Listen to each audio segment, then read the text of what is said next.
Welcome to my channel NCERT Samriddh classes friends. आज हम chapter 5 acids bases and salts की exercise solve करेंगे। तो हम इसके अंदर इसकी कंप्लीट एक्सरसाइज करेंगे। एक्सरसाइज के अंदर हम इसके कीवर्ड्स ट्रू एंड फॉल्स और उसके साथ इसके क्वेश्चन आंसर करेंगे, ठीक है। और अगर आपने चैनल को सब्सक्राइब नहीं किया तो प्लीज़ सब्सक्राइब जरूर कर ले, क्योंकि इस चैनल के माध्यम से हम आप तक पहुंचा रहे क्लास 6 to 12 तक की NCERT science book Hindi and English with exercise, ठीक है।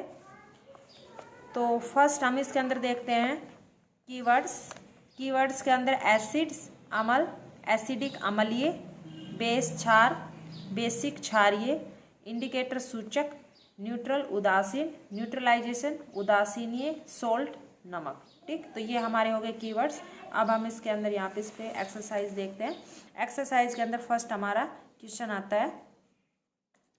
अगर फ्रेंड्स आपको एक्सरसाइज से पहले यानी कि चैप्टर की एक्सप्लेनेशन देखनी हो तो मैंने चैप्टर को भी एक्सप्लेन कर रखा है, तो आप मेरी प्लेलिस्ट में जाके चेक कर सकते हैं। वहाँ पे आपको वीडियो मिल जाएगी प्लेलिस्ट के अंदर हर क्लास की, और वहाँ पे अलग से मैंने प्ले वीडियो में बना रखा है चैप्टर एक्सप्लेनेशन क्लास 7 का, तो आप वहाँ पे चैप्टर को रीड कर सकते हो, ठीक है। तो चलो हम करते हैं स्टार्ट। तो फर्स्ट क्वेश्चन में हमारा पूछ रखा है state different between acids and bases, यानी कि हमें एसिड्स और बेस के अंदर दोनों में डिफरेंस बताना है, ठीक है। तो हम इसमें कैसे लिखेंगे? फर्स्ट हम यहाँ पे हेडिंग डालेंगे एसिड और ये बेस, ठीक है। तो एसिड के अंदर they are the sour in taste, ठीक है। बेस क्या है? They are the bitter in test.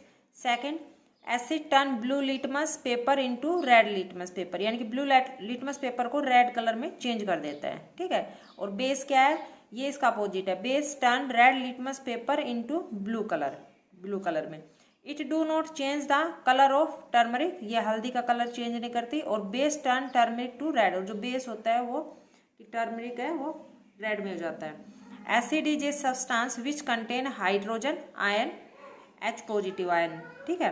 Hydrogen को इनके H बोलते हैं, और जो आयन है क्या है? प्लस लिखा हुआ है कि पॉजिटिव, ये बन गया H पॉजिटिव आयन। तो एसिड वह सब्सटेंस है जो हाइड्रोजन आयन कंटेन करता है।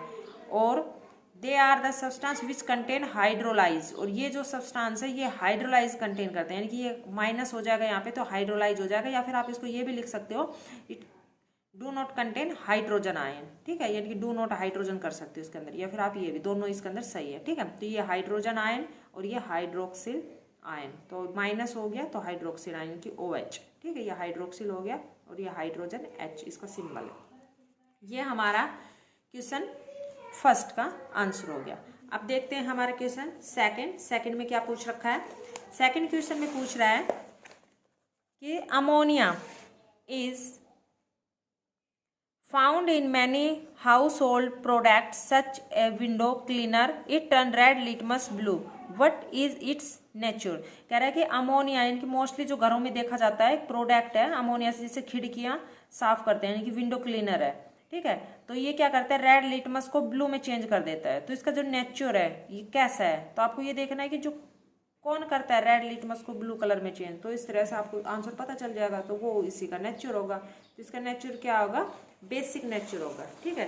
क्योंकि बेस हमने अभी पढ़ा है कि जो बेस है वो रेड टू ब्लू में चेंज कर देता है, और यही इसमें पूछ रखा है अमोनिया रेड टू ब्लू करता है, तो कौन करता है? बेस। तो बेस का नेचर क्या होगा? बेसिक होगा। और एसिड का नेचर क्या हो जाता है? एसिडिक होगा। तो हम इसका आंसर क्या लिखेंगे कि ammonia has basic in nature, कि अमोनिया क्या है? बेसिक इन नेचर के अंदर, ठीक। नेक्स्ट क्वेश्चन थर्ड क्वेश्चन पूछ रहा है name the source from which litmus solution is obtain, what is the use of the solution, ठीक है। इसके अंदर तो इसका आंसर हम लिखेंगे कि litmus solution is excreted from lichen, कि जो लिटमस सॉल्यूशन जो लाइकन से बनाया जाता है, it is use to determine, यानी कि जो क्या निर्धारित करता है, where the given solution is acidic और बेसिक, यानी कि कोई भी जो सॉल्यूशन दिया हुआ एसिडिक है या बेसिक है, ये निर्धारित करता है ये, ठीक है। तो ये इसका आंसर हो गया थर्ड क्वेश्चन का। नेक्स्ट आता है फोर्थ क्वेश्चन में पूछ रखा है is a distil water acidic basic neutral, यानी कि जो डिस्टिल वाटर है वो एसिडिक है, बेसिक है या न्यूट्रल है। जो डिस्टिल वाटर आप देखते हो मोस्टली बैटरी वगैरह के अंदर भी डालते हो, तो how would you verify it, तो आप इसे कैसे वेरीफाई करोगे। ठीक है, तो हम इसका आंसर लिखेंगे क्वेश्चन 4 का, distil water is neutral in nature. जो डिस्टिल वाटर होता है वो न्यूट्रल होता है, ना तो एसिड होता है ना ही बेस, यानी कि उदासीन होता है। This can be tested by using red and blue litmus paper. ठीक है, यानी कि हम इसको कैसे टेस्ट करेंगे, रेड या ब्लू लिटमस पेपर से टेस्ट करेंगे। In either the case colour remain unchanged, तो इसके अंदर क्या होगा, जो कलर है वो चेंज नहीं होगा, अनचेंज रहेगा, यानी कि रिमेन सेम ही रहेगा, जैसा था पेपर वैसा ही रहेगा। तो इसका मतलब ये क्या है, न्यूट्रल है। अगर कलर चेंज हो जाता है तो उसे पता चल जाएगा हमें ये एसिड है या बेस है। नेक्स्ट आता है हमारा क्वेश्चन 5। क्वेश्चन पूछ रखा है, describe the process of neutralisation with the help of an example, यानी कि न्यूट्रलाइजेशन प्रोसेस को डिस्क्राइब करना है एग्जाम्पल की मदद से। तो सबसे पहले हम इसके अंदर ये डेफिनेशन लिखेंगे, व्हाट इज द न्यूट्रलाइजेशन, कि न्यूट्रलाइजेशन क्या होता है। तो हम न्यूट्रलाइजेशन के हेडिंग डालेंगे कि न्यूट्रलाइजेशन, तो the reaction between acid and base is known as neutralisation. ठीक है, यानी कि जो रिएक्शन एसिड और बेस के बीच होती है वो न्यूट्रलाइजेशन कहलाती है। फॉर एग्जाम्पल के लिए, when sodium hydroxide is added to hydrochloric acid, यानी कि जब सोडियम हाइड्रोक्साइड को ऐड करते हैं हाइड्रोक्लोरिक एसिड के अंदर, तो जो sodium chloride and water are obtain, तो उसके अंदर हमें सोडियम क्लोराइड और वाटर ऑब्टेन होता है। ठीक है, तो इसकी रिएक्शन क्या बनेगी, NaOH। ठीक, यानी कि NaOH है सोडियम हाइड्रोक्साइड, इसके अंदर हमने क्या ऐड किया, ये प्लस कर देंगे हाइड्रोक्लोरिक एसिड प्लस कर दी, तो ये हमारा रिएक्टेंट बन गया। अब इसका प्रोडक्ट क्या होगा, यानी कि रिएक्शन होगी इन दोनों के आपस में, तो क्या बनेगा, सोडियम क्लोराइड का फॉर्मूला है NaCl। ठीक है, और प्लस वाटर बनेगा और उसके साथ में ही क्या होगी, हीट होगी। ठीक, ये क्वेश्चन 5 का आंसर हो गया। नेक्स्ट हमारा क्वेश्चन है 6th क्वेश्चन के अंदर पूछ रखा है, mark T if the statement is true and F if the statement is false, यानी कि T पर टिक करो या F पर, अगर ट्रू है तो T पर और अगर स्टेटमेंट फॉल्स है तो F के ऊपर। ठीक है, तो फर्स्ट है 1, nitric asset turn red litmus blue, ये क्या है, रॉन्ग है, यानी कि फॉल्स है, तो इसका क्या आएगा, F आएगा। Sodium hydroxide turns blue litmus red, ये भी क्या है, रॉन्ग है, क्योंकि वो रेड लिटमस टू ब्लू करता है, इसका उल्टा दे रखा, तो ये भी फॉल्स आ जाएगा। Third, sodium hydroxide and hydrochloric acid neutralise each other and form salt and water, ये क्या है, ट्रू है, क्योंकि हमने ये देखो अभी रिएक्शन की है कि sodium hydroxide hydrochloric acid reaction करते हैं तो सोडियम प्लस में हमें वाटर देता है, तो ये बात क्या है, ट्रू है ये स्टेटमेंट, तो इसका क्या आ जाएगा, T आ जाएगा। Next, indicator is a substances which show different colour in acidic and basic solution. ठीक है, तो ये भी क्या आ जाएगा, ट्रू है ये स्टेटमेंट भी। Tooth decay is cause by the presence of A base, कि टूथ डिके यानी कि जो हमारे दांत खराब हो जाते हैं, दांतों का क्षय हो जाना, वो बेस की प्रेजेंस के कारण होता है, कि बेस ज्यादा हो जाता है मुंह के अंदर, तो ये क्या है, रॉन्ग है, यानी कि ये फॉल्स है। ठीक है, तो इसका क्या आएगा, F आएगा, क्योंकि वो बेस से नहीं एसिड के कारण होता है। ठीक, नेक्स्ट क्वेश्चन आता है, यह हो गया हमारे true false. 7, Dorji has a few बोतल of a soft drink in his restaurant. ठीक है, डोरजी ने इनकी कुछ बोतल सॉफ्ट ड्रिंक के लिए रेस्टोरेंट में उसमें, बट लेकिन unfortunately these are not label, लेकिन उसके ऊपर लेबल नहीं लिखा, जो उसने बोतल ली है सॉफ्ट ड्रिंक उसके ऊपर लेबल नहीं है कुछ भी, तो he has to serve the drink on the demand of customers. One customer want acidic drink and another want to the basic and third want to the neutral drink। तो उसमें से एक जो कस्टमर है, डिमांड है customer की, तो उसमें से एक पीना चाहता है एसिडिक ड्रिंक और दूसरा बेसिक पीना चाहता है और तीसरा न्यूट्रल पीना चाहता है। How will Dorji decide which drink is to be serve in home, तो डॉर्जी कैसे डिसाइड कर, निर्धारित करे कि किसको कौन सी देनी है, क्योंकि उसके ऊपर लेबल तो है नहीं। ठीक है, तो इसका आंसर हम लिखेंगे, Dorji can decide with the help of litmus paper, Dorji decide करेगी लिटमस पेपर की मदद से। तो the drink which would turn a red litmus blue would be the basic, यानी कि जिस ड्रिंक के अंदर जो लिटमस पेपर है वो रेड लिटमस से ब्लू हो जाएगा, तो यानी कि वो बेसिक है। If the drink turn a blue litmus to red would be the acid, और अगर कोई ब्लू से रेड हो जाता है तो वो क्या है, एसिडिक है वो बोतल। और the drink which would not affect both red and blue litmus would be the neutral, और जिस ड्रिंक के ऊपर कोई भी इफेक्ट नहीं पड़ता, यानी कि दोनों रेड से ब्लू भी नहीं हो रहा और ब्लू से रेड भी नहीं हो रहा, यानी कि रिमेन सेम है, तो इट्स मीन्स वो क्या है, न्यूट्रल है। ठीक है, तो इस तरह से वो जो ड्रिंक की बोतल है इस तरह से उसको वो डिसाइड करेगी, तो हम इसका आंसर इस तरह से लिखेंगे। ठीक है, अब नेक्स्ट आता है हमारा क्वेश्चन 8। क्वेश्चन 8 में पूछ रखा है एक्सप्लेन व्हाई। ठीक है, एक्सप्लेन व्हाई यानी कि एक्सप्लेन करो क्यों। A antacid tablet is taken when you suffer from acidity, यानी कि जब आपको एसिडिटी हो जाती है तो आपको एंटासिड टैबलेट लेनी पड़ती है, क्यों, तो इसको आपको एक्सप्लेन करना है।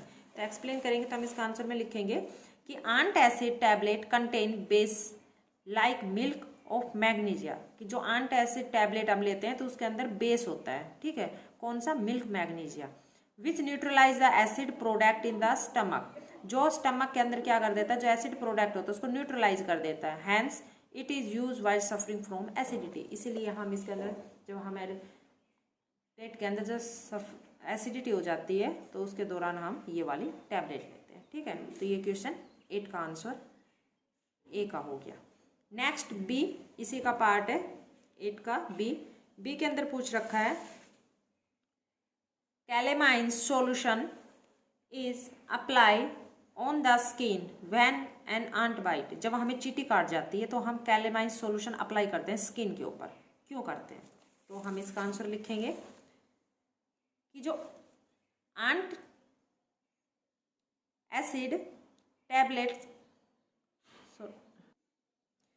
सॉरी इसका आंसर आएगा when ant bite is injects formic acid inside the skin, यानी कि जब हमें चींटी काटती है तो हमारी स्किन के अंदर जो फॉर्मिक एसिड है वो छोड़ देती है। ठीक है, तो calamine consist of the zinc carbonate, जो कैलेमाइन होता है उसके अंदर जिंक कार्बोनेट होता है, which is basic in the nature, वो क्या होता है, नेचर के अंदर बेसिक होता है। Hence calamine neutralizes the effect of the formic acid. ठीक है, जो कैलेमाइन होता है वो न्यूट्रलाइज कर देता है फॉर्मिक एसिड को, टू ब्रिंग रिलीफ, और फिर वो दर्द में राहत दिलाता है फॉर द अफेक्टेड पर्सन, यानी कि जो भी पर्सन अफेक्टेड है, जिसको भी काटा है। ठीक है, तो ये आंसर हो गया बी का, 8th का बी पार्ट का ये वाला आंसर हो गया। ठीक है, नेक्स्ट आता है सी में पूछ रखा है factory waste is neutralize before disposing it into the water bodies. ठीक है, जो फैक्ट्री वेस्टेज होता है वो यानी कि न्यूट्रलाइज होता है before disposing it into the water bodies. Water bodies का मीन्स यहाँ पे बोल रखा है जो पानी के अंदर जो जीव जंतु रहते हैं, ठीक है, उनके लिए, यानी कि जो पानी के अंदर जो वाटर बॉडीज होती है उसमें। तो इसका आंसर हम लिखेंगे सी का कि the wastage of factories contain acids, जो वेस्टेज होते हैं वो फैक्ट्री के अंदर वो कंटेन करते हैं acid. If acid are dispose off in the water bodies, अगर वो एसिड डिपोज कर दे वाटर बॉडीज के अंदर तो जो acid will harm the organism, जो एसिड होता है वो जो ऑर्गेनिज्म के लिए क्या होगा, हानिकारक होगा, नुकसानदायक होगा। So factories waste are the neutralize by adding base substance, तो जो फैक्ट्री के अंदर जो वेस्ट को न्यूट्रलाइज करने के लिए हम उसके अंदर ऐड करते हैं बेसिक सब्सटेंसेस ऐड करते हैं। ठीक है, इसलिए तो इसका आंसर हम लिख देंगे the wastage of the factories contain acids. If acids are dispose off in the water bodies the acids will harm the organisms, so factory waste are the neutralize by adding basic substances. ठीक, तो ये हमारा हो गया 8 का C part. अब next आता है क्वेश्चन 9। क्वेश्चन 9 में पूछ रहा है 3 liquids are given to you. One is hydrochloric acid, another is sodium hydroxide, and third is a sugar solution. How will you identify them? You have only turmeric indicator. ठीक है, तो आप कैसे identify करोगे, आपके पास केवल टर्मरिक इंडिकेटर है। Answer लिखेंगे name of the substances affected on the turmeric indicator, तो हम वो सब्सटेंसेस लिखेंगे जो टर्मरिक इंडिकेटर को अफेक्ट करता है। ठीक, first hydrochloric acid yellow to blue, जो हाइड्रोक्लोरिक एसिड होता है वो येलो से ब्लू कलर हो जाता है। Sodium hydroxide yellow to red, sodium hydroxide होगा तो येलो टू रेड होगा। और sugar solution no change, sugar solution के अंदर नो चेंज। ठीक है, तो ये इसके 3 पॉइंट हो जाएंगे। ये क्वेश्चन 9 का आंसर आ गया। नेक्स्ट क्वेश्चन है question 10, blue litmus paper is dipped in A solution, blue litmus paper है वो एक सॉल्यूशन के अंदर डुबाया जाता है, इट रिमेन ब्लू, और फिर वो ब्लू ही रहता है। What is the nature of the solution, तो सॉल्यूशन का नेचर क्या है, एक्सप्लेन करो। ठीक है, व्याख्या करो। तो इसका आंसर हम लिखेंगे the above solution may be neutral, जो सॉल्यूशन क्या है, न्यूट्रल है, क्योंकि वो सेम है, चेंजमेंट नहीं हो रहा उसके अंदर। और बेसिक इन नेचर, और जो नेचर है वो क्या है, बेसिक है। As both will not change the colour of the blue litmus paper. ठीक है, तो ये हमारा क्वेश्चन 10 का आंसर हो गया कंप्लीट। अब नेक्स्ट क्वेश्चन आता है हमारा, next and last 11th question, consider the following statement. ठीक है, हम जो भी स्टेटमेंट दे रखी है इसको कंसिडर करना है। क्या स्टेटमेंट है, तो फर्स्ट ए है, both acids and base change colour of all indicators, यानी कि जो एसिड और बेस होते हैं दोनों ही हर इंडिकेटर का जो कलर है वो चेंज कर देते हैं। ये बात गलत है। जरूरी थोड़ी है कि जो आपको पता है कि जो एसिड होता है वो ब्लू टू रेड करता है। अब आपके पास ये बोल रहा है ऑल इंडिकेटर, हर इंडिकेटर का, अब उसके अंदर इंडिकेटर आपको दे दिया रेड टू ब्लू, तो उसका तो कलर चेंज नहीं होगा। ठीक है, क्योंकि वो तो ऑलरेडी इसके अंदर एसिड वाला ही है, तो वहाँ पे तो इस तरह से ये तो स्टेटमेंट रॉन्ग हो जाएगी। If an indicator gives A colour change with N acid, it does not give a change with A base, ये भी गलत है। If A indicator change colour with base, it does not change colour with N acid, ये भी wrong है। अब D देखो last, the change of colour in acid and base depend on the type of the indicator, जो change है colour का, acid है या बेस है, वो किस पे डिपेंड करता है, इंडिकेटर पर डिपेंड करता है। ठीक है, तो इसकी डी स्टेटमेंट करेक्ट है, तो इसका आंसर क्या आ जाएगा, ओनली डी, फोर्थ इसका ऑप्शन हो जाएगा। ठीक है, तो अगर आपको वीडियो पसंद आई तो प्लीज़ लाइक ज़रूर करना। तो ये हमारा चैप्टर क्या है, कंप्लीट हो गया है, ये एक्सरसाइज कंप्लीट हो गया। और अगर आपको चैप्टर देखना हो, चैप्टर के एक्सप्लेनेशन देखने हो, जो पीछे जिस तरह से चैप्टर पढ़ा रखा है मैंने इसको, तो आप मेरी प्लेलिस्ट के अंदर जाकर इसको देख सकते हैं। ठीक है, तो I hope you like my video. If you like my video please like and subscribe it. Thanks for watching my video.